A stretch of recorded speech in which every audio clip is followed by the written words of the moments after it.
శ్రీమాత్రే నమః. అందరికీ నమస్కారం అండి. ఈ వీడియోలో ఈరోజు పంచాంగ వివరాల గురించి తెలుసుకుందాం. 2026 ఏప్రిల్ 27 సోమవారం. స్వస్తి శ్రీ చాంద్రమాన శ్రీ పరాభవ నామ సంవత్సరం ఉత్తరాయణం వసంత ఋతువు వైశాఖ మాసం శుక్లపక్షం ఏకాదశి తిథి. ఈరోజు సూర్యోదయం ఉదయం 5 గంటల 40 నిమిషాలకు ఉంది. సూర్యాస్తమయం సాయంత్రం 6 గంటల 13 నిమిషాలకు ఉంది. ఈరోజు ఏకాదశి తిథి పుబ్బ నక్షత్రం ఉందండి. ఏకాదశి తిథి రాత్రి 7 గంటల 54 నిమిషాల వరకు ఉంది. తదుపరి ద్వాదశి తిథి వస్తుంది. పుబ్బ నక్షత్రం రాత్రి 10 గంటల 52 నిమిషాల వరకు ఉంది. తదుపరి ఉత్తర నక్షత్రం వస్తుంది. యోగం ధ్రువం రాత్రి 11 గంటల 19 నిమిషాల వరకు ఉంది. తదుపరి వ్యాఘాత.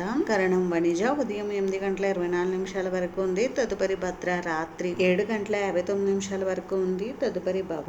బ్రహ్మ ముహూర్తం తెల్లవారుజామున 4 గంటల 23 నిమిషాల నుండి 5 గంటల 11 నిమిషాల వరకు. అభిజిత్ ముహూర్తం ఉదయం 11 గంటల 58 నిమిషాల నుండి 12 గంటల 50 నిమిషాల వరకు.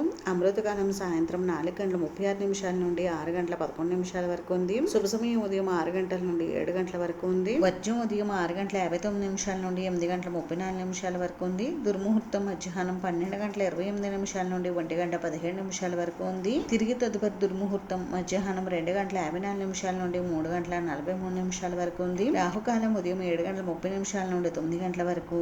యమగండం ఉదయం 10 గంటల 30 నిమిషాల నుండి 12 గంటల వరకు. గుళిక కాలం మధ్యాహ్నం 2 గంటల నుండి 3 గంటల 36 నిమిషాల వరకు ఉంది. ఈ రోజు విశేషతలు వచ్చేసి ఈ రోజు మోహిని ఏకాదశి అయితే ఉందండి. అలాగే ఈ రోజు నుండి భరణి కార్తె కూడా ప్రారంభం అవుతుంది. అలాగే ఈ రోజు అన్నవరం శ్రీ సత్యదేవుని కళ్యాణం కూడా ఉంది. ఈ రోజు మంచి రోజా కాదని అంటే ఈ రోజు మంచి రోజేనండి. ఈ రోజు అన్ని శుభకార్యాలు కూడా నిర్వహించుకోవచ్చు. ఇది ఈ రోజు పంచాంగ వివరాలు అయితే. ఈ వీడియో మీకు నచ్చితే ప్లీజ్ లైక్ చేసి షేర్ చేసి సబ్స్క్రైబ్ చేసుకోండి.